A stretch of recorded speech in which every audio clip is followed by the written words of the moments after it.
আসসালামু আলাইকুম বন্ধুরা, সবাই কেমন আছেন? আশা করি সবাই ভালো আছেন। আমিও উপর আল্লাহর দোয়ায়, আপনাদের দোয়ায় অনেক ভালো আছি। আপনারা যে ভিডিওটি দেখতে পাচ্ছেন, এটা হচ্ছে আমার প্যানের শহর নড়াইল।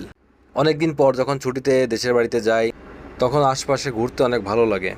গ্রাম এলাকায় সরু সরু রাস্তা, সবুজে ভরা গাছপালা, কিচিরমিচির পাখির ডাক, এগুলো শহর থেকে কখনো অনুভব করা যায় না গ্রামে না গেলে।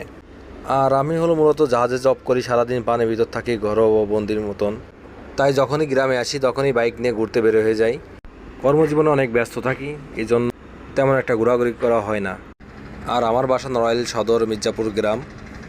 আর এখন আমি যে রাস্তাতে যাচ্ছি, এটা হলো নড়াইল দুপাখোলা থেকে গোবরা হয়ে মির্জাপুর হয়ে এটা ফুলতলায় যে মিশছে রাস্তাটি। এক কথায় বলা যায় এটা নড়াইল থেকে খুলনায় যাওয়ার রাস্তা। আমি কখনো এই ধরনের ভিডিও করি না, আসলে আমি জাহাজের ভিডিও বেশি করি। বাড়িতে গিয়েছিলাম, বাইক নিয়ে নড়াইল গিয়েছিলাম, ভাবলাম যে একটি ভিডিও করি বাড়ি যাওয়ার সময়, তাই ভিডিওটি করলাম। মোবাইলটা আসলে বুক পকেটে রাখা ছিল, এই জন্য ভিডিওটা এক সাইড হয়ে আসছে। বাট ইচ্ছা আছে একসময় ব্লগ ভিডিওগুলো করব। আসলে নড়াইল নিয়ে বলতে গেলে অনেক কিছুই বলতে হয়। আমাদের নড়াইলের লোকজন অনেক সহজ সরল।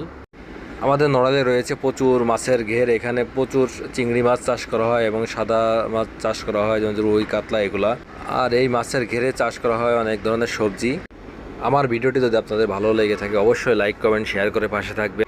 আপনারা যদি আমার পাশে থাকেন, সাপোর্ট করেন, তা ভবিষ্যতে আরও ভালো ভালো সুন্দর সুন্দর ভিডিও আপনাদের উপহার দিব। আর আপনাদের দাওয়াত রইল আমার প্যানের শহর নড়াইলে আসবেন কিন্তু। আজ ভিডিওটি এই পর্যন্ত, ভালো থাকবেন, আল্লাহ হাফেজ।